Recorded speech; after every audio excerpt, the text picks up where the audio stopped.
Good morning, LTM Church family. Welcome to our Sunday worship service. Let's come together in joy and unity to lift our voices in praise and seek the presence of our loving God.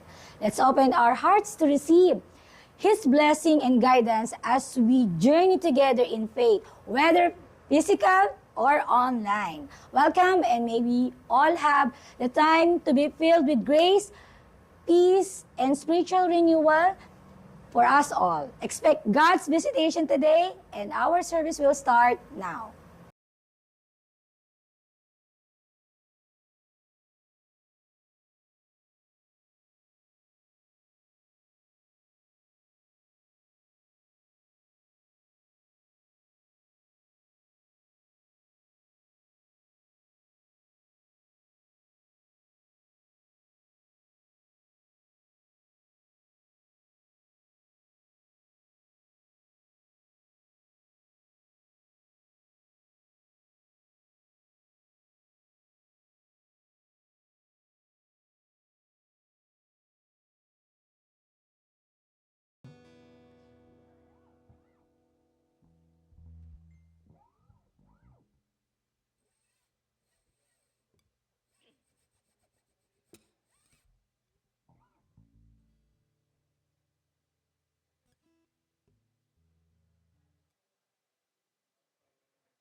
So, good morning po.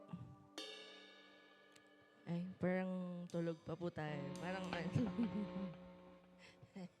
Good morning po.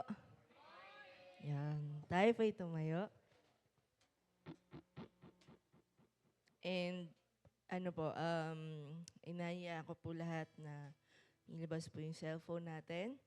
I-turn off po natin, silent mode, airplane mode po natin yung ating mga cellphone para po makapag-focus po tayo sa pag-worship kay Lord and wala pong ma-interrupt sa service natin. And also, malawak po yung lugar natin. Pwede po tayong maghiwa-hiwalay kung gusto niyo po para makapagpuri tayo ng maayos. Pag gusto niyo pong malaki po yung lugar natin ngayon.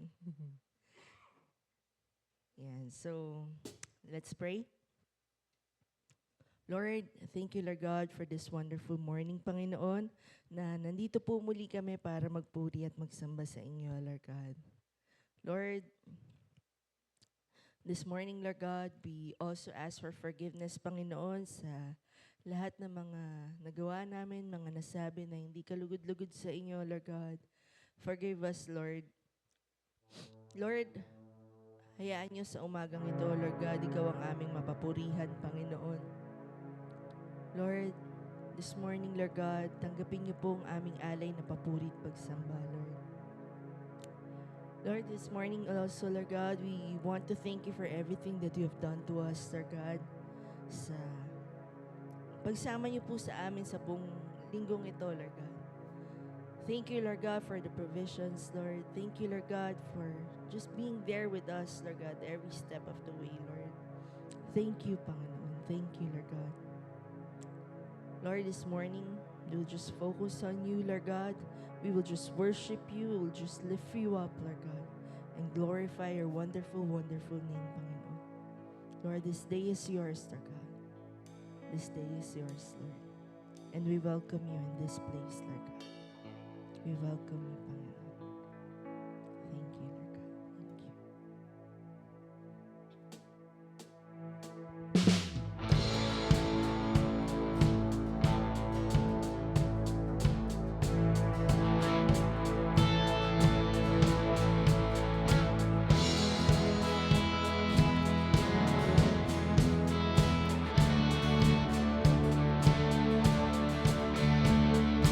Come all you weary, come all you thirsty, come to the well that never runs dry.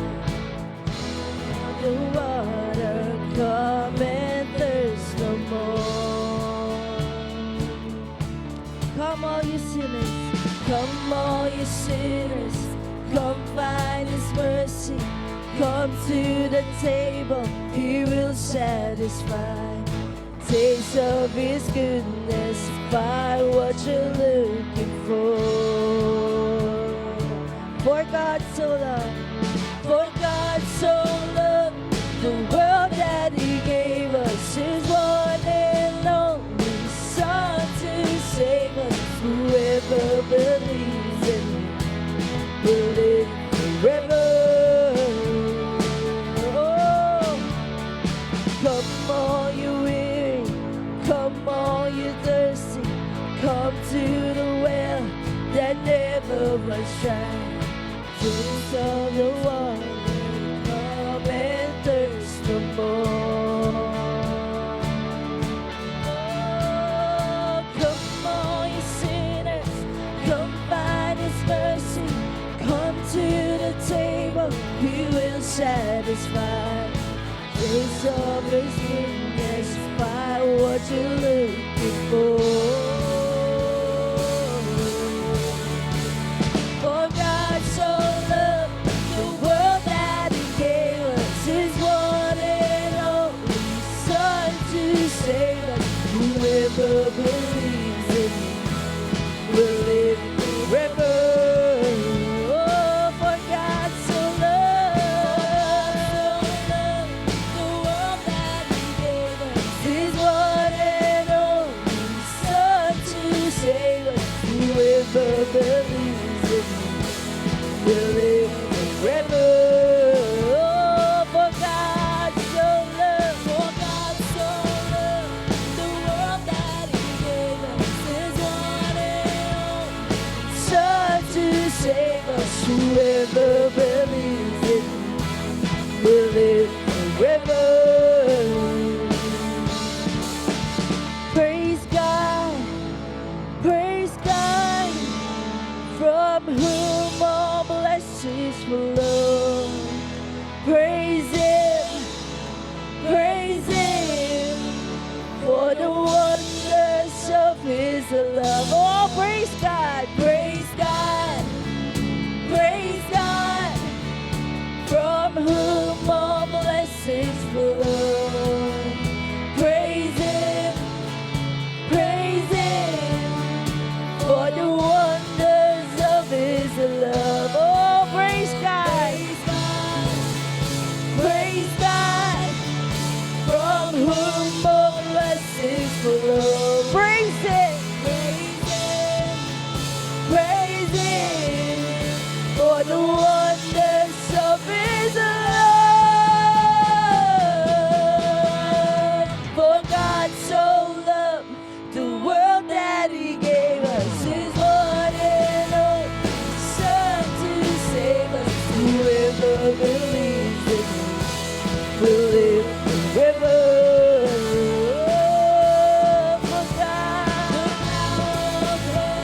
whoever believes that it is well, walking in freedom. For God so loved the world. For God so loved the world that He gave us His one and only Son to save us. Whoever believes in Him will live forever. Bring all your failures, bring your addictions, come lay them down at the foot of the cross. Jesus is waiting. God so loved the world.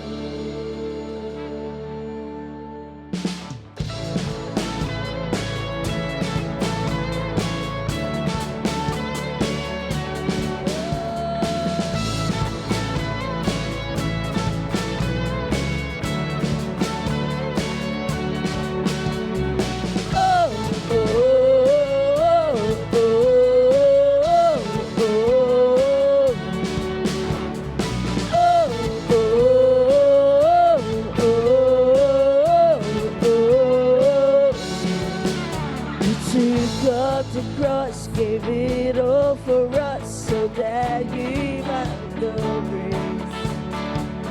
gave up the crown and act so profound will never be the same. We'll never be the same. We'll never be the same. All that we are for your glory. All that we are for your name, Jesus. All that we are for your glory. We praise you. We praise you. Oh, oh, oh,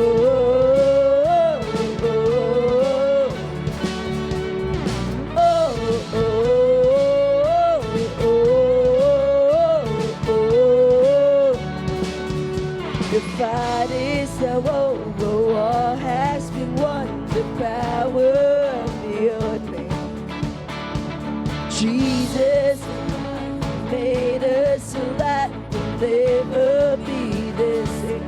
We'll never be the same. Never be the same. All that we are for your glory. All that we are for your name, Jesus. All that we are for your glory. We praise you. We praise you. All that we are for your glory. All that we are for your name, Jesus. All that we are for your glory. We praise you. We praise you. Oh, oh, oh, oh, oh, oh, what a sacrifice that you laid down your life to save a sinner's heart like mine. I surrender all. I surrender all to you, my God. Hallelujah. Hallelujah. Hallelujah to your name. All that we are for your glory. All that we are for your name, Jesus. All that we are for your glory. We praise you. We praise. All that we are. All that we are for your glory. All that we are for your name, Jesus. All that we are for your glory. We praise. We all that we are. All that we are for your glory, yes, Lord. All that we are for your name, Jesus. All that we are for your glory, we praise you. Oh, oh, oh, oh, oh, oh, oh, hallelujah, praise you. Patuloy po natin purihin ang ating Panginoon.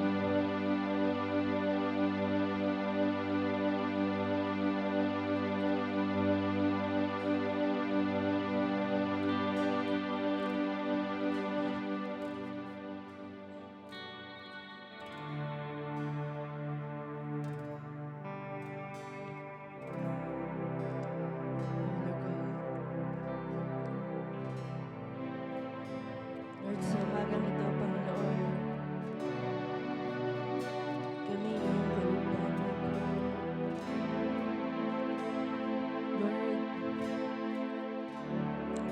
Lord, sa umagang ito, Lord God, we just want to be in your presence, Lord God. Lord, you said that two or three are gathered together in your name, you are in our midst, Lord God. And Lord, we know, Lord God, that right now you're here, Lord God, with us. Lord, pati Panginoon, sa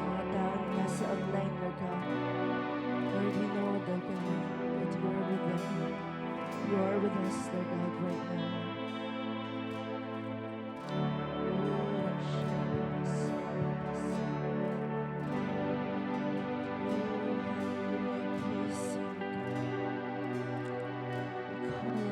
Beautiful name, Panginoon. Call upon your beautiful name,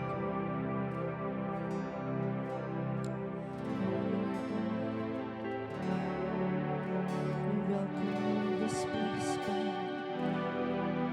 We welcome you in our hearts, Lord God. Lord, kung ano man, Panginoon, na nasa puso namin, Lord God, we lift it up to you, Panginoon. We lift it up to you, Lord God. Lord, sa mga oras na ito, Lord God, ang aming mga puso, Panginoon, ay gusto lamang papurihan ka at sambahin, Panginoon. Lord, tanggapin niyo, Panginoon, ang aming alay na pagpupuri at pagsamba, Lord God. Tanggapin niyo, Panginoon.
To you I find my peace, my comfort when I'm weak.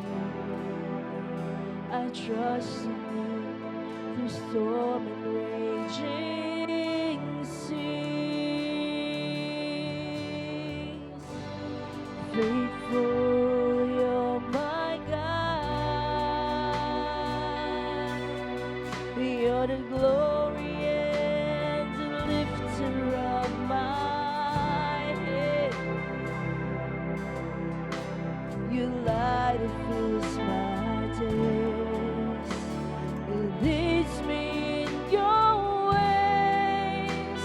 Forever I surrender all to you, and I live to worship you. Yes, Lord.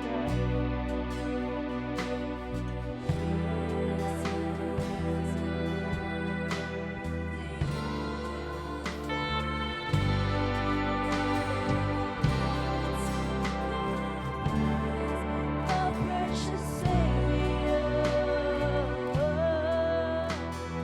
who can stand between my Lord and me? Lord, I live to honor you, and I long to bring my life an offering. Take me higher, draw me deeper. I give all to be with you.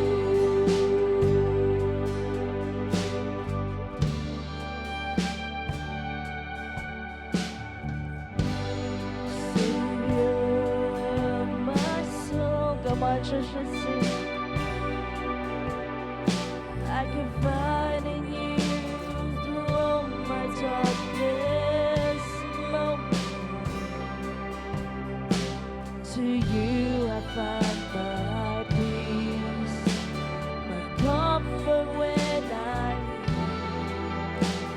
I trust in you through storm and raging sea. You're faithful, you're my God.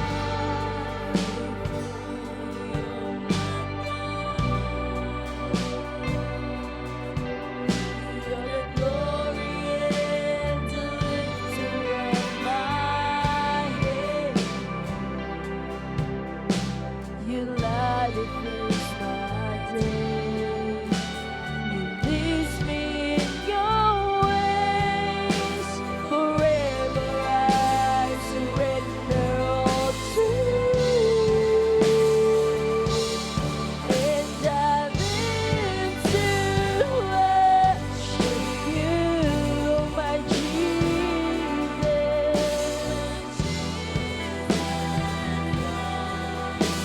The only one for me, nothing will ever take your place, my precious Savior.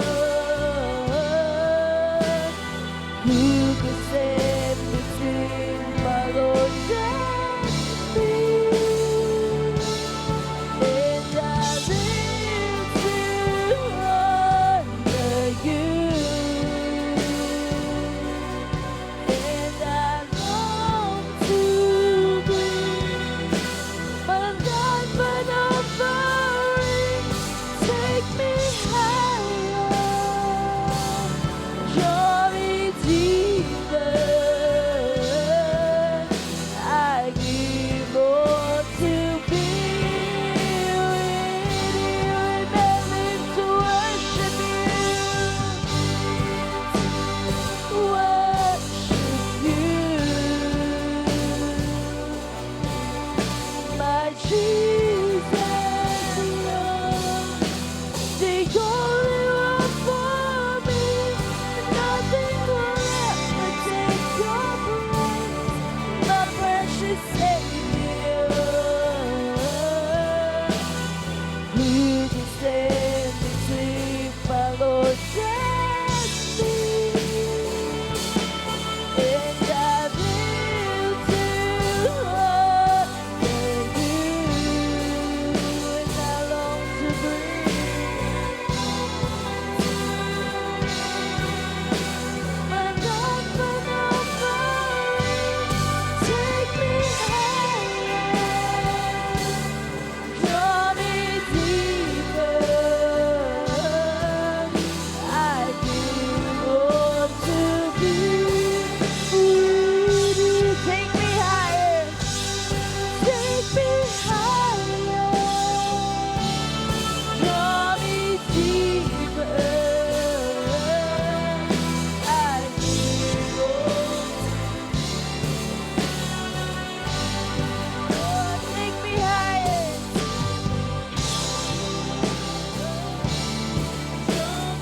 Deeper, I give all to be with you.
Jesus, I put my trust in your name.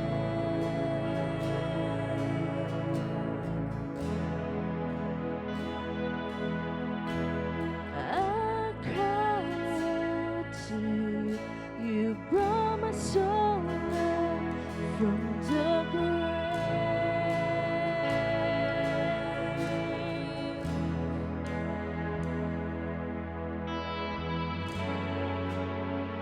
Heal me.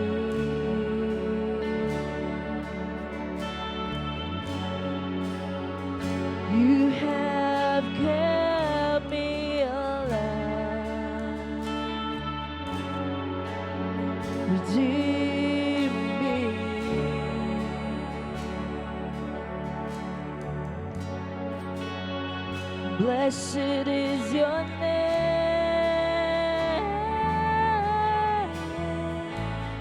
You are my God. I give you glory.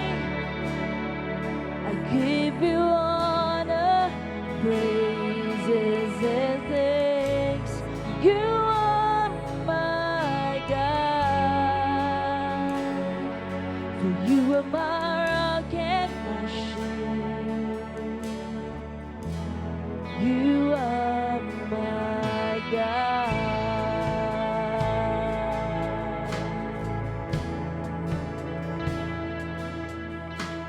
Jesus, you are my hiding place.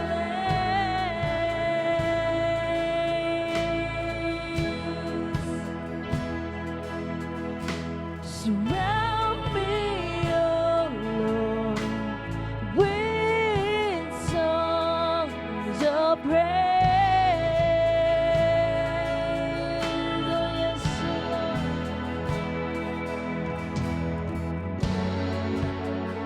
Lead me,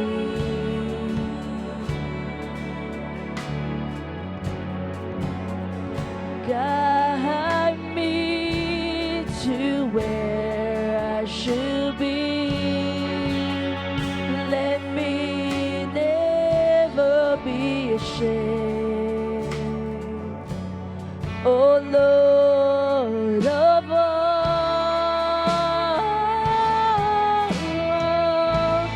you are my God. I give you glory, I give you honor, praises and thanks. You are my God. For you are my rock and my shield. You are my God. I give you glory, I give you honor, praises and thanks. You are my God. For you are my rock and my shield. You are my God. You are my God. Give you glory. I give you honor, praises and thanks. You are my God. For you are my rock and my shield. You are my God. You shall be mercy, Lord, and I will be faithful. I will be yours forever.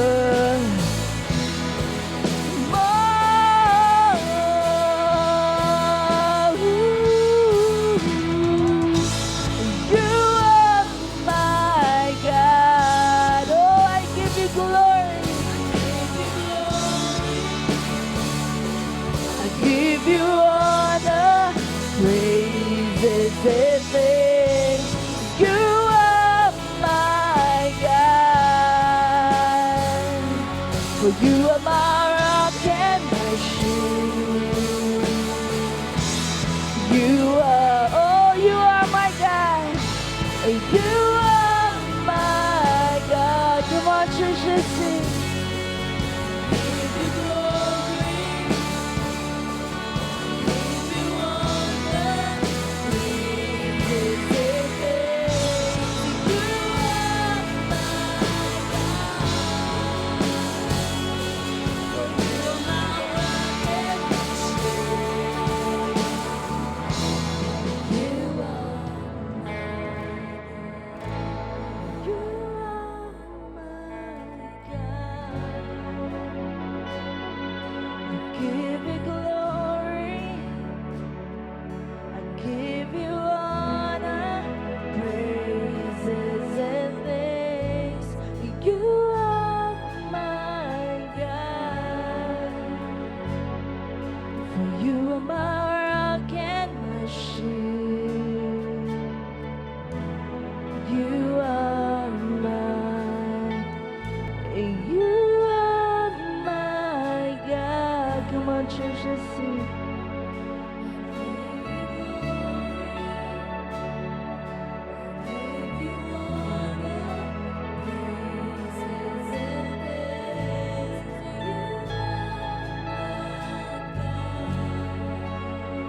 Praise your name, O Lord.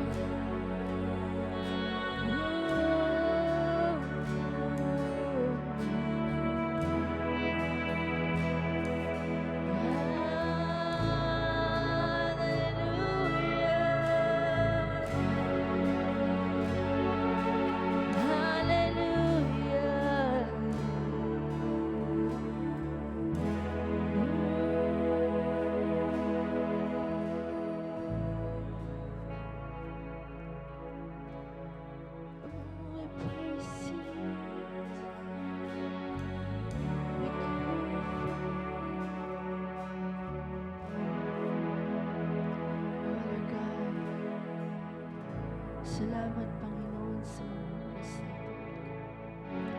Thank you, Lord God, for your presence, Panginoon.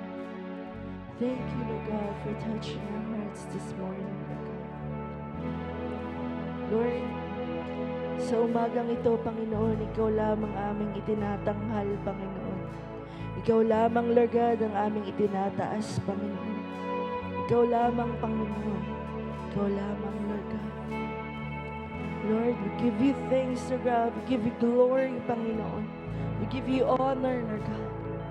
Oh, Lord God. Thank you, Panginoon, because you are our Father, Panginoon. You are our friend, Lord God. You are, Panginoon, our God, Panginoon. Our Lord and Savior, Lord God. Our Prince of Peace, Panginoon. Our Almighty God, Lord God. You are, Panginoon. Oh, hallelujah. Praise your name. Lord,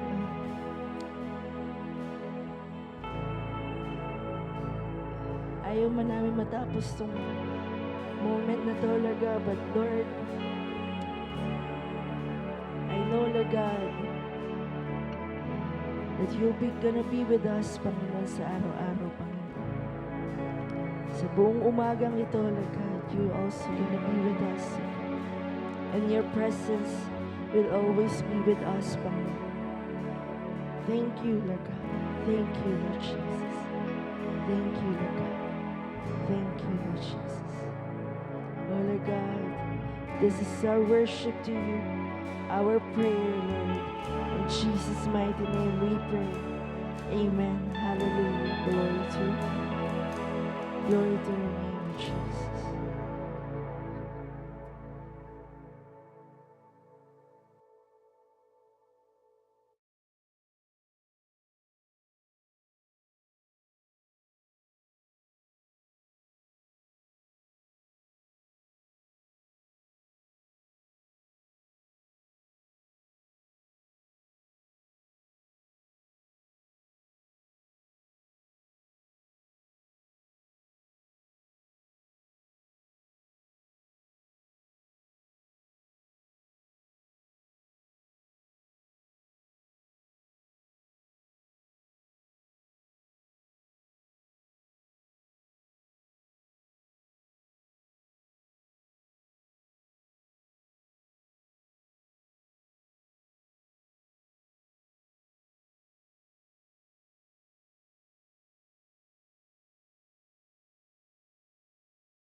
Good morning po sa lahat.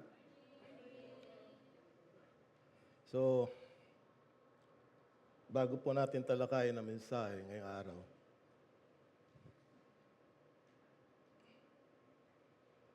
hayaan niyo po muna ako magbahagi ng kaunti tungkol sa talata na ating pag-aaralan.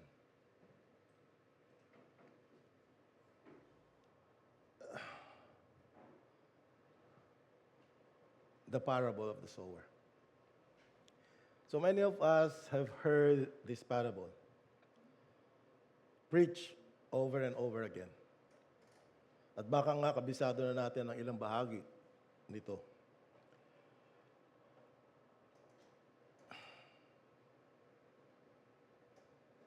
Yeah.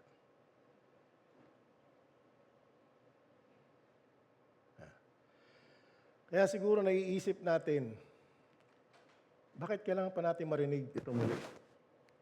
So naniniwala ako may dahilan kung bakit tayo narito ngayon at kung bakit muling napapanahon ang talighagang ito. That reason might be something only God knows. Maaring meron siyang bagong aral na nais ipahayag o bagong pag-unawang nais iparanas sa atin sa pamamagitan ng Banal na Espiritu. O maaring naiibang kondisyon ng ating mga puso ngayong kumpara noon. Kaya mas tatago sa atin ang mensahe. So, I encourage you to keep your mind and heart open. Tayo po ay manalangin. Panginoon, maraming pong salamat sa pagbabahagi niyo sa amin ng talinghagang ito, Panginoon. Muli namin, we treasure this parable, Lord God, for we know there is a reason that you have given this revelation to us, Lord God. Lord, bless each and every one, oh God, and bless their hearts, oh Lord God, that they may have ears to hear, oh Lord God. Thank you, Lord. Bless me as I stand in front of my brethren, having the courage and the confidence to speak out the words that comes from you. In your name, my Lord Jesus Christ. Amen. So let us allow the Holy Spirit to speak to us. Kahit nasa pamamagitan ng isang talinghagang madalas na natin narinig. Dahil ang salita ng Diyos ay buhay at makapangyarihan. It can always meet us right where we are and transforms us from the inside out. So with that in mind, let's prepare hearts to listen, learn, and be changed by the timeless truth found in the parable of the sower. Let us reflect on the beautiful parable taught by Jesus, the parable of the sower found in Luke chapter 8, verses 4 to 8. And when a great multitude had gathered, and they had come to him from every city, he spoke by a parable. A sower went out to sow his seed. And as he sowed, some fell by the wayside, and it was trampled down. And the birds of the air devoured it. Some fell on the rock, and as soon as it sprang up, it withered away because it lacked moisture.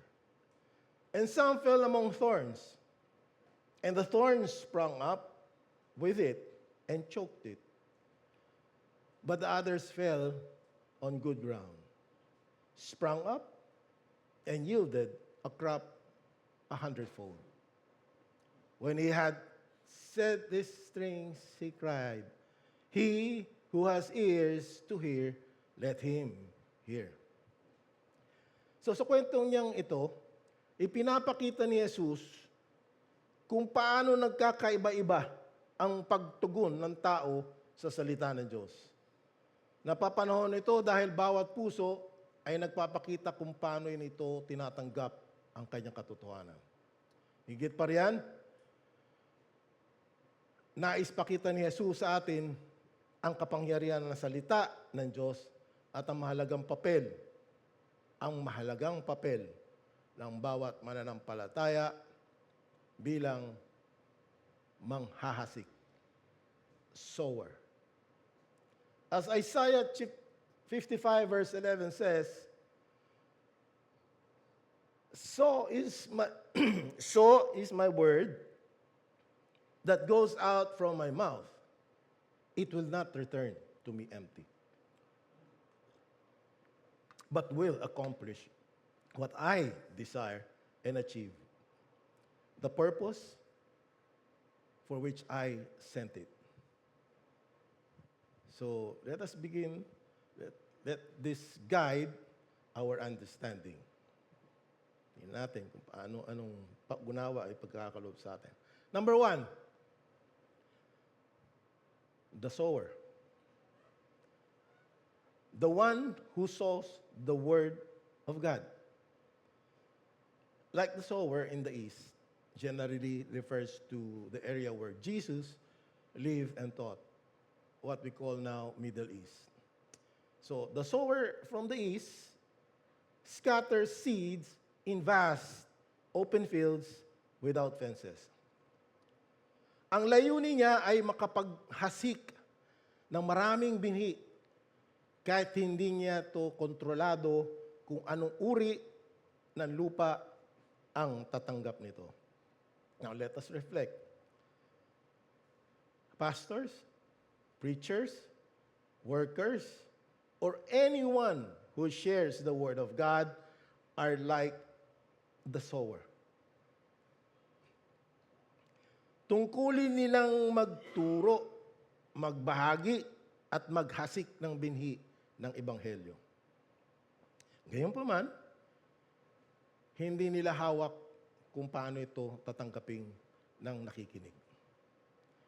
In 1 Corinthians chapter 3, verse 6, it says, I planted the seed, Apollos watered. This is Paul talking. I planted the seed. Apollos watered it. But God has been making it grow. For example,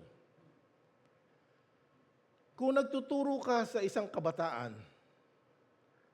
tungkol sa pag-asa, hope, at faith, pananampalataya, maaaring hindi mo agad ito makikita ang epekto. Ngunit sa tamang panahon, ang binhing itinanim mo ay maaaring magbunga sa kanyang buhay. Kaya mahalaga po na magpatuloy tayo maging tapat sa paghahasik. Question. What am I doing as a sower of the Word of God? Where do I invest my time and efforts? Next, na pag-unawa sa talinghaga ito. Number 2,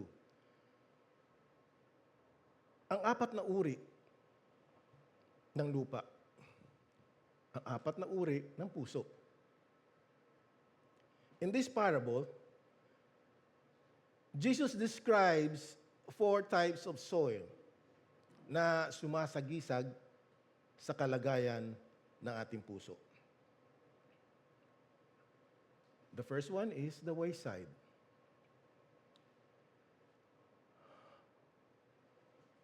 The hardened heart, ang pusong matigas. The wayside represent the heart that is hardened and resistant to the Word of God. Hindi tumatalab ang binhi. Ito ay natatapakan o dinadagit ng mga ibon na sumasagisag kay Satanas. This soil illustrates those whose hearts are calloused by sin, pride, or worldly distractions. Theology. These conditions highlights spiritual blindness caused by sin. This condition, the wayside, highlights spiritual blindness caused by sin. As Paul writes in 2 Corinthians chapter 4, verse 4, and it says, ayaw nilang maniwala sa magandang balita dahil sa mga isipan ay binulag ni Satanas na nagahari sa mundo ito. Binulag niya sila para hindi nila maintindihan ang magandang balita tungkol sa kapangyarihan ni Kristo na siyang larawan ng Diyos. Na siyang larawan ng Diyos. So nawawalan po ng saysayang salita dahil natatabunan ito ng iba't ibang tinig at tukso sa buhay. Nagbibigay po ko isang halimbawa. Isang negosyante na labis na nakatutok sa kita at tagumpay ay maaring ituring na walang kwenta ang Ebanghelyo. Abala ang kanyang puso sa makamundong hangarin. Kaya wala nang puwang para sa paglago sa pananampalataya. Ating pagmuni-muni. Reflection. Ang pusong matigas ay nangangailangan ng pagkilos ng biyaya ng Diyos. Tanging ang banal na Espiritu ang makakapagpabago ng ganitong katigasan. Ezekiel 36:26 reminds us of God's promise. And it says, bibigyan ko kayo ng bagong puso at bagong espiritu. At ang matitigas niyong puso ay magiging pusong masunurin. Next soil. The stony ground. The superficial heart. Ang batuhang lupa. Ang pusong mababaw.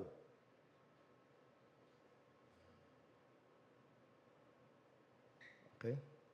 Ang batuhang lupa ay kumakatawan sa mga taong masaya at buong siglang tumatanggap sa salita. Ngunit, kulang sa lalim. Mababaw ang kanilang pananampalataya. At kapag dumating ang pagsubok o pag-uusig, agad po silang sumusuko. Ipinapakita nito na emosyon lamang ang kanilang pagtugon sa halip na tunay ng pagbabagong buhay. Again, the theology. Ang ganitong puso ay walang ugat ng tunay ng pagsunod kay Kristo. Ulitin ko po. Ang ganitong puso ay walang ugat ng tunay na pagsunod kay Kristo. Jesus warns in Matthew chapter 10 verse 22 and it says, kapupuutan kayo ng lahat dahil sa pagsunod nyo sa akin. Ngunit, ang mananatiling tapat hanggang sa wakas ay maliligtas. So faith must be anchored in deep conviction. Hindi sa pananangdaliang emosyon. Isang halimbawa, maaaring may tao na sabik dumalo sa simbahan o sumali sa mga gawain. Ngunit kapag nakaranas ng pangungutya, criticism o hirap, agad siyang humihinto. Kapag walang malalim na ugat, madaling manlupaypay ang pananampalataya sa gitna ng pagsubok. Pag ating pagmuni-muni, reflection. Lumalago ang tunay na pananampalataya kung laging dinidiligan ng panalangin, pagbabasa ng Biblia, at pakikipag-fellowship. As Colossians chapter 2 verse 7 teaches, patuloy kayong lumago at tumibay sa Kanya.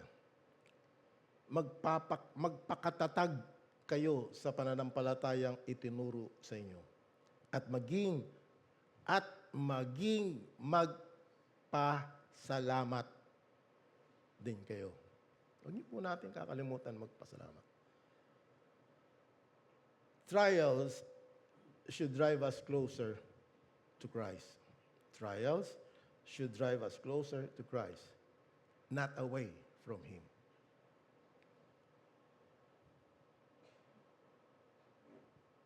Sunday is just one day of the week. And it says, make the Sabbath holy. Lend me your life just one day. Is it too hard for us to spare one day?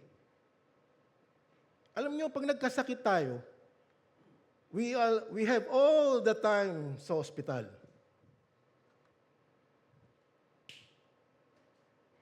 Sabi, draw near to me, and I will draw near to you. Just one day, give it to me. Rather than you be in some difficult situations. Those times you cannot count. That time is countless. One day, give it to me. Next, the thorny soil.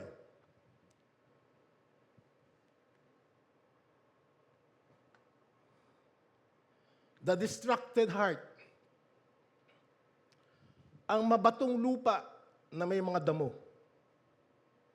Ang pusong balisa o nalilihis. Ang mabatong lupa na may mga damo ay kumakatawan sa mga taong nakakarinig ng salita. Ngunit hinahayang ito ay masakal ng mga alalahanin, kayamanan, and pleasures. Bagamat tumutubo ang binhi, hindi ito po nakakapumunga dahil sa iba't ibang prioridad. The theology.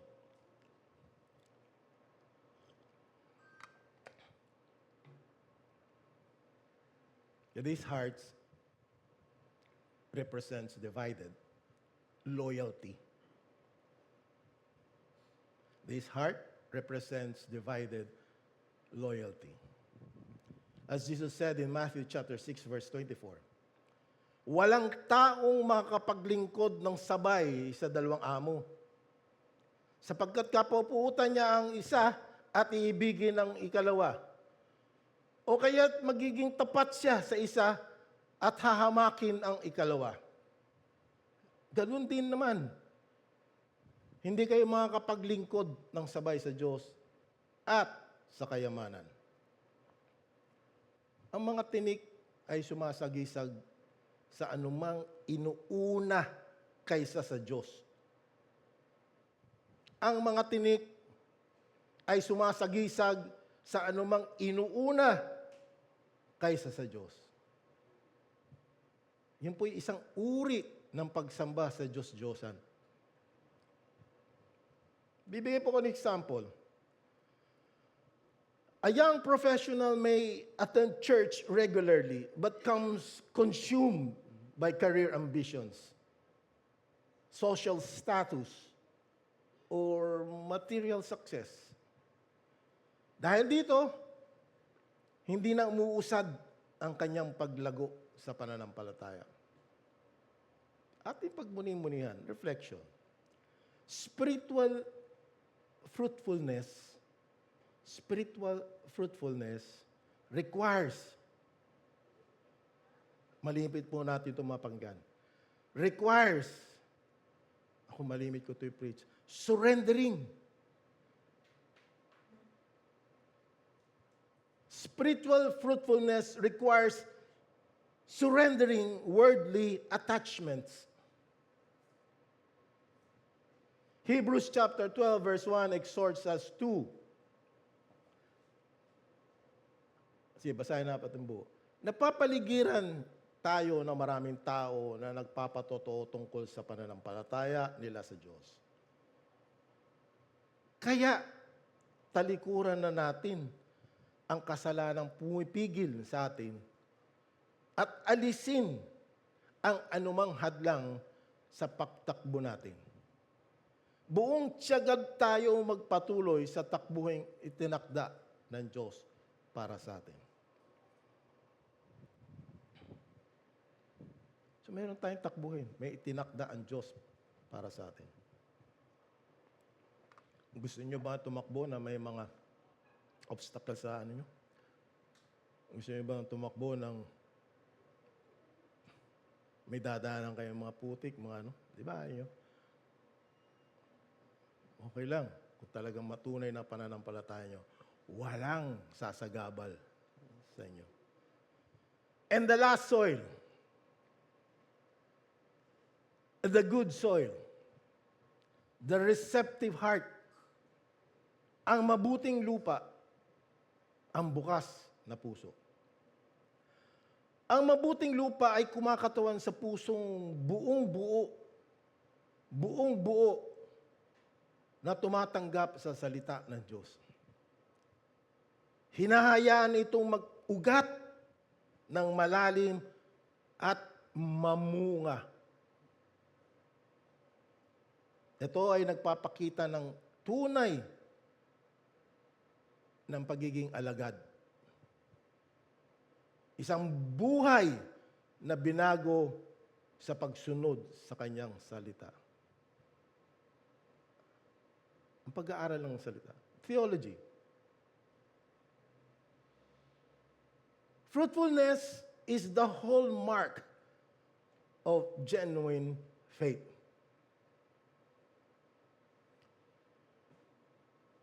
Fruitfulness is the hallmark of a genuine faith.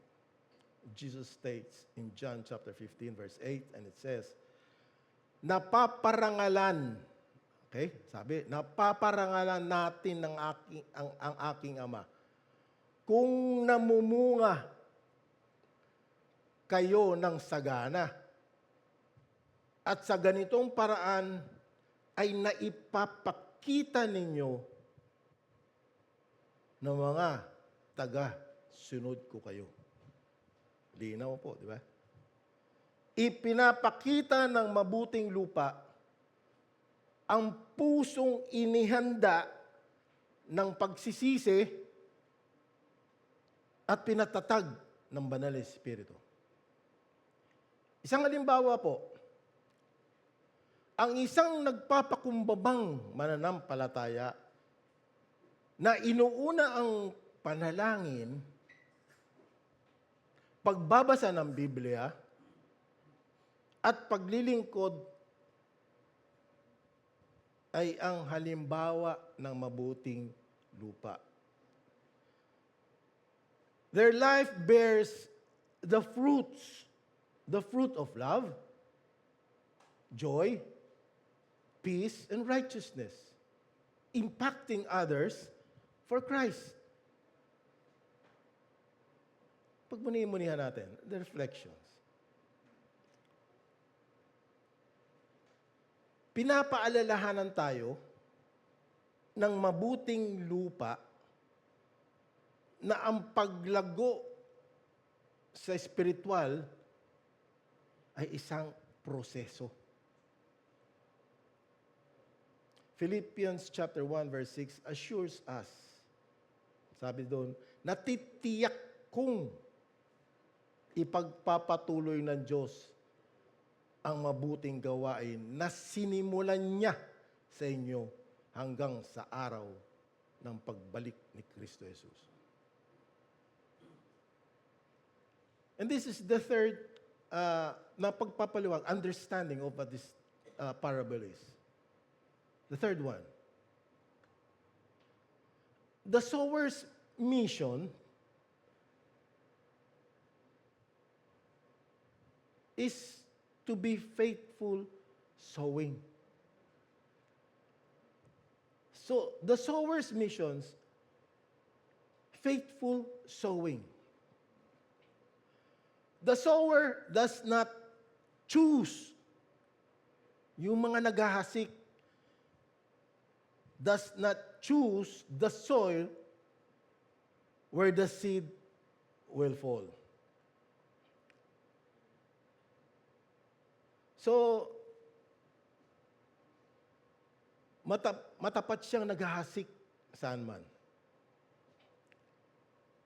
Gayun din, hindi tayo dapat mamili. Ulitin ko po. Hindi po tayo dapat, ulitin ko po. Matapat, sabi, matapat siyang naghahasik saan man. Meaning, hindi tayo dapat mamili kung kanino natin ibabahagi ang salita ng Diyos.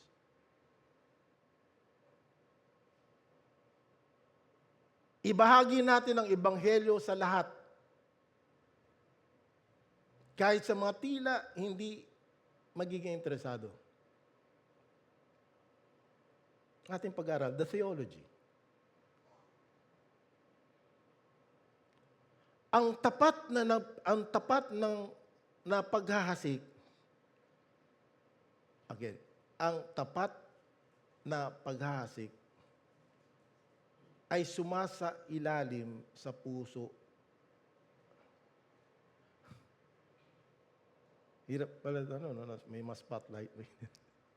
Sorry. Ulitin ko po. So, ang tapat na paghahasik ay sumasa lamin sa puso ng Diyos. Ulitin ko. Ang tapat ng paghahasik, okay, ay sumasalamin sa puso ng Diyos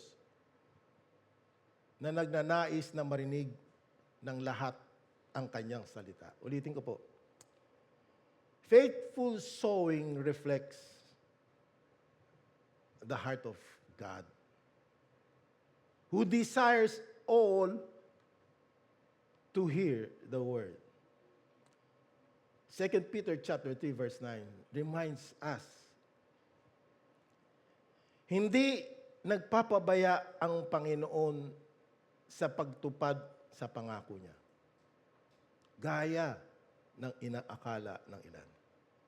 Ang totoo, binibigyan lang niya ng pagkakataong magsisi ang lahat sa mga kasalanan nila. Dahil ayaw niyang mapahamak ang sinuman. So bilang mga hasik, tinatawag tayong tularan ang kanyang tiyaga at pagpupursige. Let's go to the deeper insight. Sowing the Word of God is an act of faith. Sowing the Word of God is an act of faith. Ulitin ko po. Ang paghahasik, okay, ang paghahasik ng salita ng Diyos o pag-share o pagbabahagi ay isang gawa ng pananampalataya. Okay? Hindi lang yung faith sa mga naiintindihan natin. Even the sharing of the Word of God is an act of faith.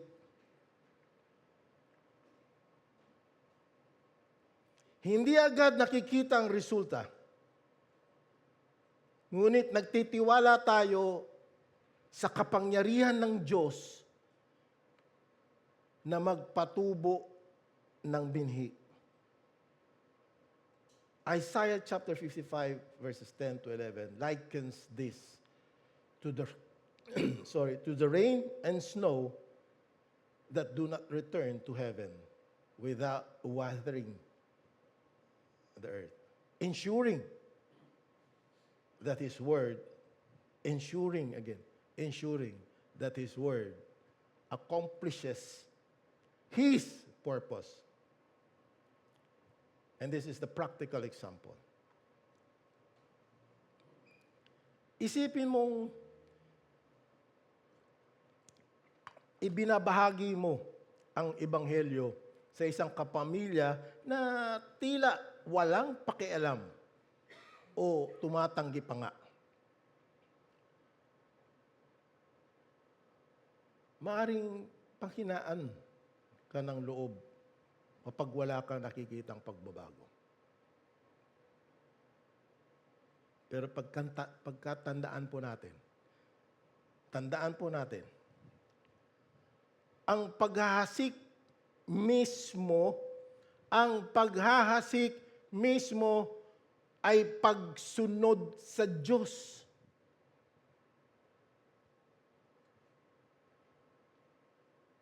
Okay?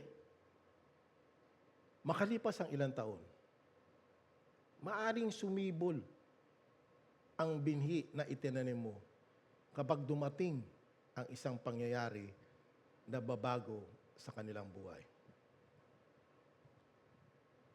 I'll give you an encouragement sa mga naghasik for the sower. Number 1, persevere.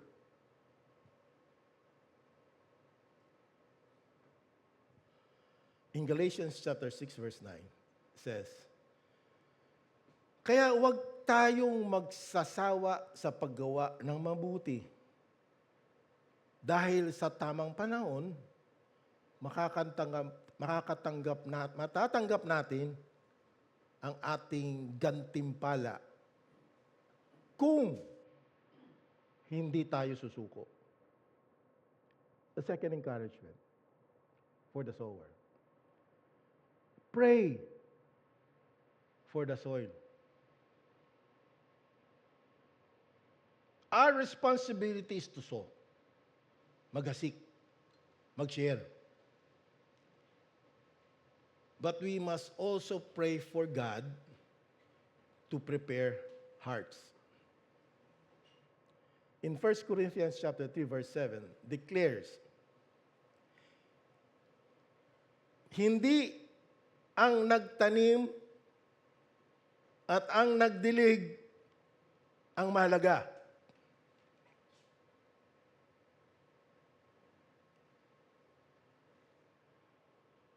Kundi ang Diyos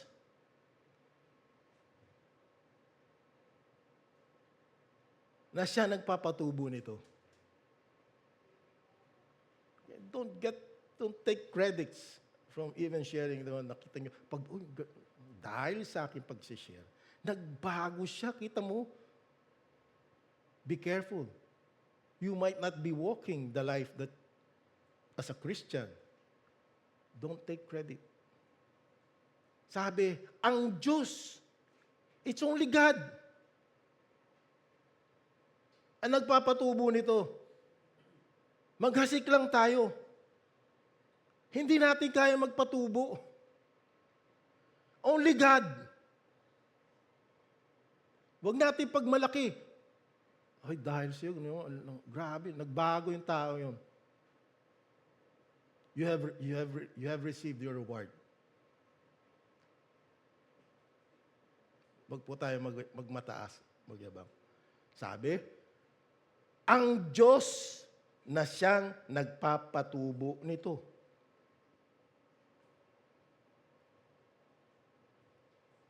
Even as preacher, wala kami pwedeng pagmalaki. Because all this revelation comes from God. Kami nagsishare lang, nagbabahagi, naghahasik. Pero siya nagpapatubo nito sa inyong mga puso. He prepares hearts.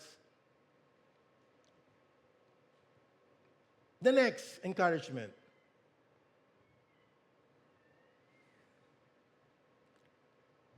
Sabi, God is love, of course. Di ba? Ilang beses natin yan. Please define love. God, of course. Because God is love. The third encouragement, sow with love. Hindi yung, magbago ka na, baka masunog ka sa impyerno. Gusto ka namin makita para sa, are you sure you will be nasa paradise ka? Sabi, sow with love. Magpakumbaba. Walk with God humbly. You humble yourself while walking with God. Dahil ang Diyos lang ang nag-guide sa iyo, He directs your path. He knows where you can sow the Word of God. So magbigay ng pagmamahal habang naghasik. Huwag mayabang sapagkat porket Christian ako. Minsan pag may nakakausap ako, pag inuuna yung, ay, Christian ako eh. Kinakabahan na po ko.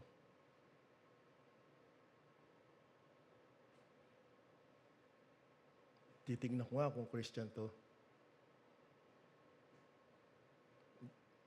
By way of his kanyang lakad, pananalita, pakikipag-usap sa tao. Kung negosasyon to, how to negotiate. How to do business. Kalimitan marami na po ako na-encounter nito. Usually in businesses, yung mga transactions and everything. Parang ginawa nilang isang achievement yung being a Christian. Lalo na pag nalaman nila. Kasi all negotiator or all businessman always look into your yung mga pagkatao mo. Siyempre, bago mag-negotiate, aalamin mo na, sino ba yan? Christian ba yan? Tama. Christian din ako. Be careful. Mas madaling tanggapin ng mga tao ang salita kapag ito'y ibinabahagi ng may malasakit. Hayaan mong makita sa inyong mga salita at gawa ang pag-ibig ni Kristo. Yan po. That's the secret. Hindi po yung ating kakayanan. Hindi po yung ating character. Ay,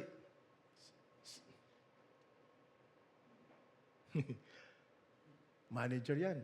Oh, supervisor. Uy, CEO yan. Chairman yan. Lakad mo. Bawat tao tingin mo. Gusto mo, respetuhin ka pa. Gusto mo marinig yung title mo.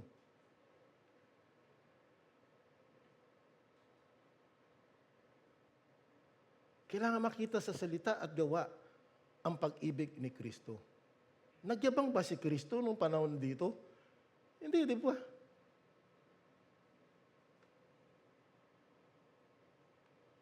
Next encouragement. Call to action. Be intentional. Ayan na po. Be intentional in sowing.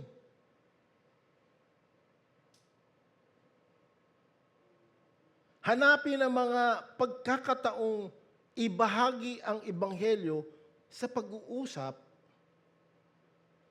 sa mga ginagawa, at maging sa iyong patotoo. Make it an intentional duty or call to action. Palagi sa pag-uusap, mayroong pagkakataon na makakapagbahagi ka. Hindi ka naman parang pastor o preacher, no? Hindi. Magbahagi ka lang. Ang sabi ang Diyos ang magpapatubo. Hanapin ang mga pagkakataong ibahagi ang ebanghelyo. Huwag mong husgahan ang lupang tatamnan. Ulitin ko po. Huwag niyo pong huhusgahan ang lupang inyong tatamnan. Ipaubaya niyo po ang resulta sa Diyos. At magtiwala na siya ang magpapalago.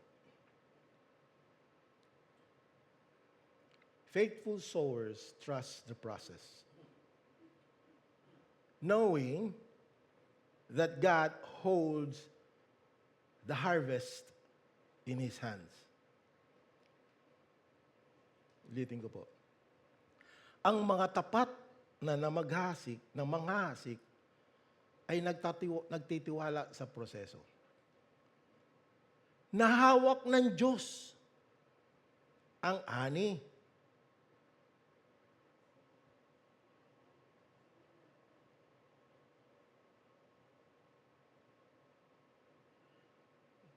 May danger dito yung mga malaking churches.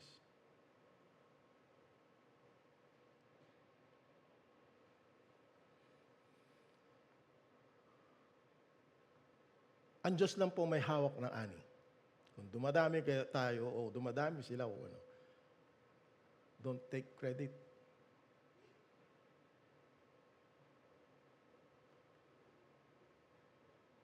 Pang-apat na understanding of this parable, which is the result.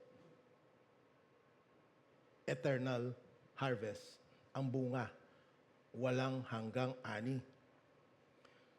So ultimately, the good soil bears fruit. Sabi, 30, 60, or 100-fold. Each harvest brings glory to God. Ngunit tandaan natin po, ang ani ay bunga ng biyaya ng Diyos. Hindi ng sarili nating sikap. Ating pag-aaral of the Word. The theology. Fruitfulness comes from abiding in Christ.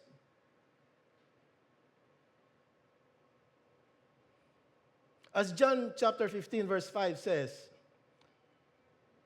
ako ang puno ng ubas, at kayo ang aking mga sanga.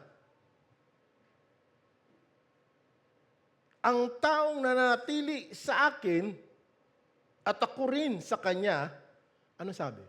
Ay mamumungan ng marami. Sapagkat wala, bibigyan ko po na dito. Sapagkat wala kayong magagawa kung hiwalay kayo sa akin.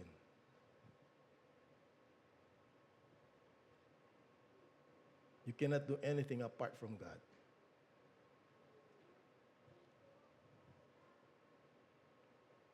You're zero. Zero classified human beings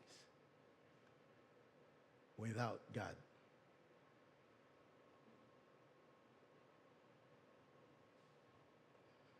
The process of bearing fruit is both divine at tayo ay nagkakaisa. Tayo ay nagkakaisa sa Kanya. Yun po. Ang proseso ng bearing fruit is both divine at pag nagkakaisa tayo sa Kanya. Here's a deeper reflection, mas malalim na pagninilay. The measure of fruitfulness is not just quantity, but quality. The measure of fruitfulness is not just quantity, dami, but quality, may kalidad. Hindi naghahanap ang Diyos ng panlabas na resulta. Ninanais niya ang pangmatagalang pagbabago. Ang tunay na bunga, ang tunay na bunga, ay nakikita sa ugali. at mga gawa na nagbibigay kalwalatian sa Diyos. See, sa aming Bible study, share ko lang po. One of the purposes we are here on this earth, why we have received this life,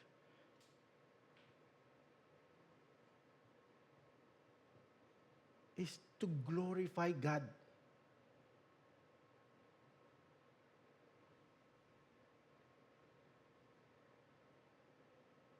Seek first the kingdom of God, and all these things shall be added unto you. Meaning, seek first the kingdom of God.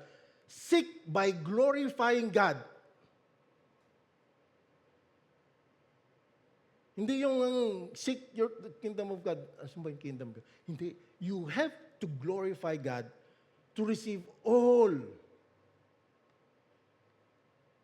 And all these things shall be added unto you. Don't expect to receive something when you do not glorify God by your words, by your actions.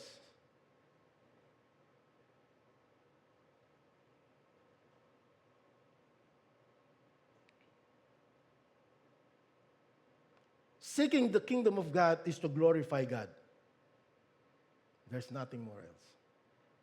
Our purpose here in this temporary world is to glorify God. And all these things shall be added unto you. Yung ating trabaho, yung ating kinakain, yung paggising natin sa umaga, na we are part of this world. Hindi ba alam niyo na paggising yung umaga, kung naka-alarm kayo, narinig niyo yung alarm, hindi pa magpasalamat ka agad sa Diyos? Thank you, Lord, that I'm still a part of this world. O kaya nasa farm kayo, o kaya may tumilaok, manok, narinig mo yung tilaok. Thank God, I'm still part of this world. To continue to glorify you, O God. And you said, all that we need, for you are our God who knows what our needs are. Our God who knows what is best for us.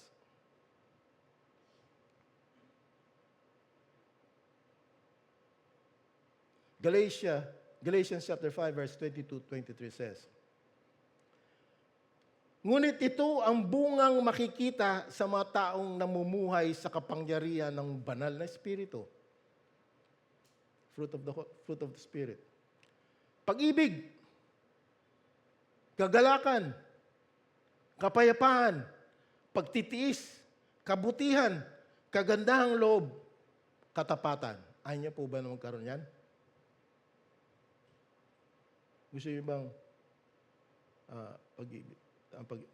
violente, malungkot, walang kapayapaan, hindi marunong magtiis, walang hiya ako, walang kagandahang loob, at hindi ako trusted, walang katapatan. Ang layo po, di ba? From the fruit of the Spirit, which is pag-ibig, kagalakan, kapayapaan, pagtitiis, kabutihan, kagandahan, loob, katapatan. Ang hirap po ng yung isang pagtitiis. Diyan maraming bumabaksak. Pero it's the fruit. And in verse 23 it says, kahinahunan pa. May calmness. At pagpipigil sa sarili. Ang hirap nito, pagpipigil sa sarili. Kung ganito ang pumumuhay natin, hindi natin malalabag. Yun ang po ang proseso. Yun lang po. A simple advice from God. Hindi malalabag ang mga utos ng Diyos. Meaning, pag nilabag mo ang utos ng Diyos, unbalanced ka. Baka isa lang yung meron ka. Kahinahunan. Bukod dito, Ang walang hanggang ani ay tumutukoy sa pagdidisipulo. Ayan na po. Ang walang hanggang ani ay tumutukoy sa pagdidisipulo, to disciple, na nagpaparami. Hindi yung magaling na preacher, kaya dumadami. Ay, yung favorite kong preacher, kaya nandito. You disciple. Bawat isa sa atin may karapatan, it's our duty to disciple. Kaya dumadami.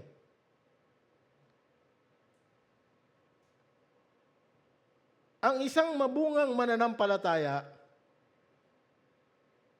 ay umaakay sa iba patungo kay Kristo. Hindi na po, di ba? Ang isang mabungang, hindi lang po mananampalataya, ang isang mabungang mananampalataya ay umaakay sa iba patungo kay Kristo, na lumilikha ng tuloy-tuloy na epekto. As 2 Timothy chapter 2 verse 2 exhorts, sabi doon, ituro mo rin sa mga mapapagkatiwalaang tao na makapagturo rin sila sa iba. Ang mga aral na naririnig mo sa akin sa harapan ng maraming saksi. Isang halimbawa po. A faithful Sunday school teacher may not see the fruits of her teaching now. But one day, a child she taught could become a pastor or a missionary, bringing many souls to the Lord. This is the power of God's work. Not our own effort, not our own work. This is the power of God's work through faithful sowing. Hindi lang po through sowing. Through committed, faithful sowing.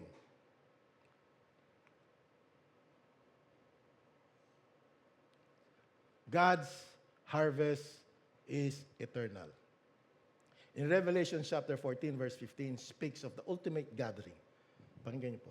Sabi sa Payag, chapter 14, verse 15, and it says, at may isa pang anghel na lumabas mula sa templo at sumigaw sa nakaupo sa ulap.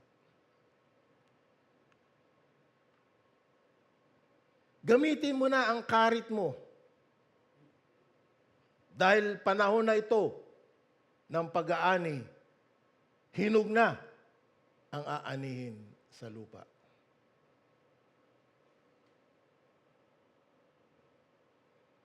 Encouragement lang po yun. Kayo na po magmuni-muni.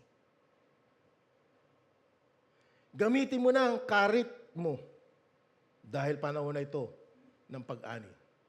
Hinog na ang anihin sa lupa. Kailangan makasama tayo sa pag-ani.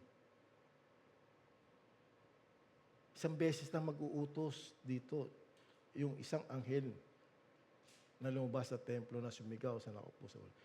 Hindi na niya inuulit yun.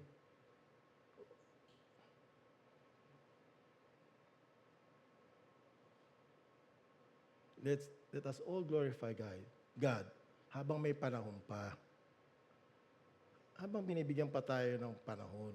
Habang napapakinggan pa natin yung mga alarm clock natin, tilaok ng manok, pagbukas ng ilaw sa umaga. Baka dalawa lang ang pagdilat natin. Maski tag-ulan, mainit ang pagbukas natin ng mata. O ang daming pwede ka mag-celebrate dahil paradise. Ang anumang ginagawa natin para kay Kristo ay may walang hanggang kahalagaan. So here's a call to action. Pag nilay-nilayan niyo po kung anong bunga ang inyong pinapakita. Naaayon ba ito sa pagkatao ni Kristo?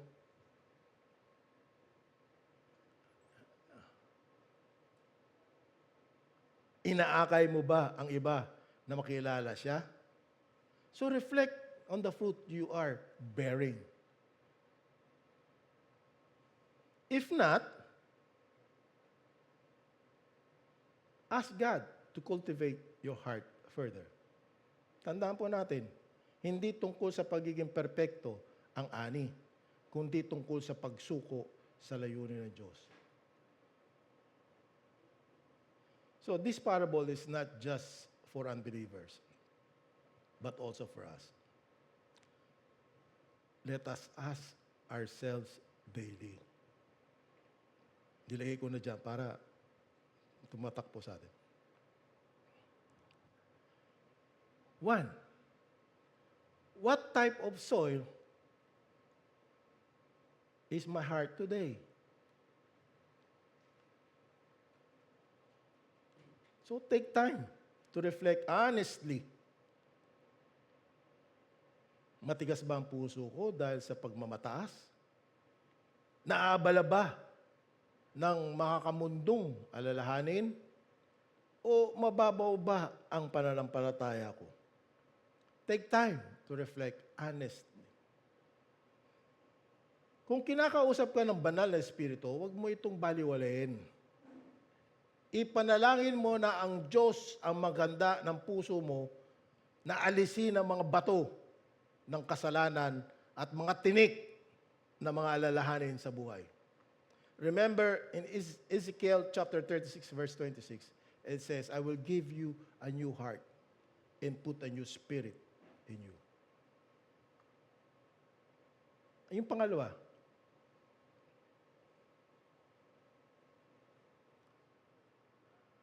ito po isa pangalawa na pagtatanong natin sa ating sarili, araw-araw. Am I faithfully sowing the Word of God?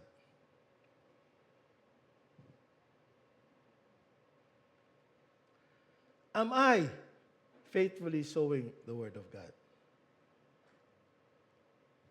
Suriin kung sinasadya mo talagang ibahagi ang salita ng Diyos sa iba. Meron bang mga pagkakataong pinalagpas mo?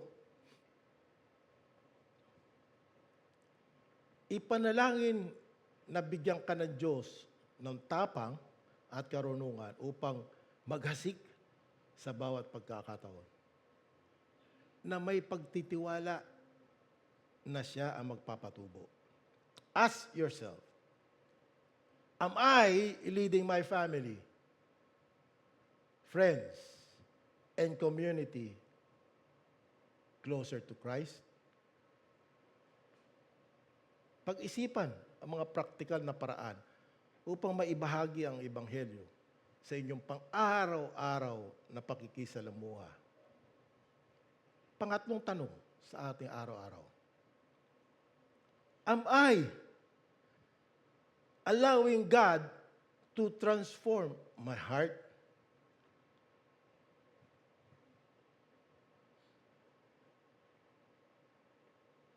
Ang pagbabago ay nangangailangan ng pagsuko. Ayun na naman po. Ang pagbabago ay nangangailangan ng secret ingredient, pagsuko. Are there areas in your life where you resist God's work? So invite Him to mold and shape you through Scripture, prayer, and obedience. Romans chapter 12 verse 1 reminds us, do not conform to the pattern of this world, but be transformed by the renewing of your mind. Pag-isipan kung saan aspeto ka hinahamon ng Diyos na magbago? Tumutugon ka ba na may pananampalataya at pagtitiwala? O tinatanggihan mo ang kanyang panawagan tungo sa mas malalim na pagsunod? And next, na tanong para sa iyo sa araw-araw. Am I bearing fruit that glorifies God? Nagbubunga ba ako ng mga gawaing nagbibigay ng kaluwalhatian sa Diyos? Examine the fruit of your life. Are you exhibiting the fruit of the Spirit? Nagbabahagi ka ba ng Ebanghelyo at umaakay sa iba tungkol kay Kristo, patungo kay Kristo? Tandaan po natin, hindi lamang paglalago ang nais ng Diyos, kundi pagdami, bunga, na nanatili magpakailanman. Are your actions reflecting Christ's love to the world? Consider how your decisions, relationships, and priorities align with this mission. Ito po yung challenge. Reflect on these questions regularly. Let them guide your prayers and actions. Di ba? Hindi yung pagtapos sa gabi palagi, 11 na, Lord, thank you, Lord. Reflect on this question. Paggising sa umaga, did you glorify God? Commit to being both a faithful sower and good soil. Kaya po itong mensahe po sa atin. Trusting God for an eternal harvest.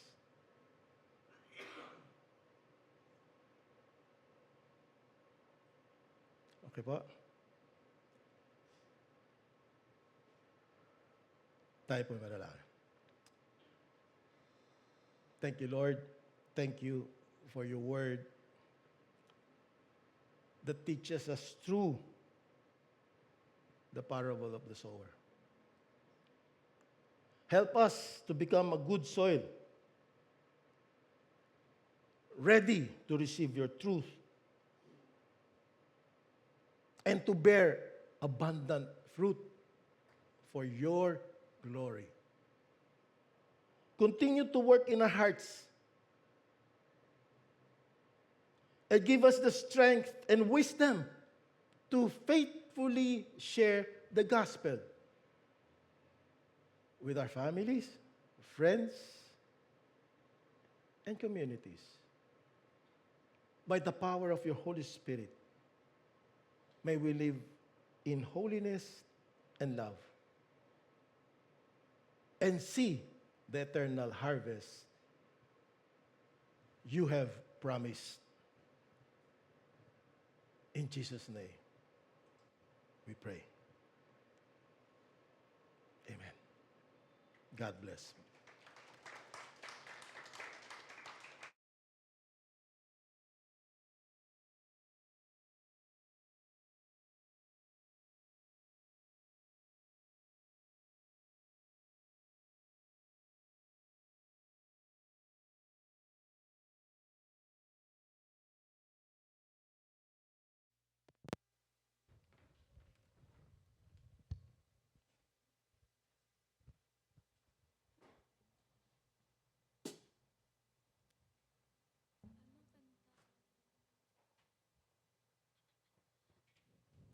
Tayo po'y tumayo.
You are my God.